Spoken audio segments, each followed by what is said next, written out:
हर्षल पाटीलच्या आत्महत्येसाठी जबाबदार कोण? सरकार की नेते मंडळी? तर हर्षल पाटील हा सांगली जिल्ह्यातील एक छोटा कंत्राटदार आहे.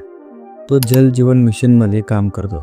सरकारकडून त्याचे 1,40,40,00,000 बिल थकल्यामुळे नैराश्यातून हर्षल पाटीलने आत्महत्या केली.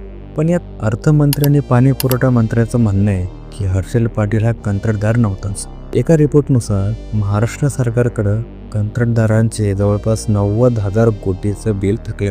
तर समजा सरकारकडे कंत्राटदारांचे बिल देण्यासाठी पैसे नाही आहे, तर मग शेतकऱ्यांची कर्जमाफी आणि लाडक्या बहिणींसाठी 21 रुपये कसे मिळतील? यावर मुख्यमंत्र्यांचं अजूनही विधान आलेलं नाही. पण त्यांचं विधान सोपं असेल ते म्हणजे तरी ते चुकीचंच आहे, हे योग्य नाही. या पलीकडे मुख्यमंत्री बोलत नाही. पण या सर्व घोटाळ्यावर तुमचं काय मत आहे? तुम्ही कमेंटमध्ये सांगा. आणि तो व्हिडिओ आवडला असेल तर व्हिडिओला लाईक करा आणि चॅनलला सबस्क्राईब करा.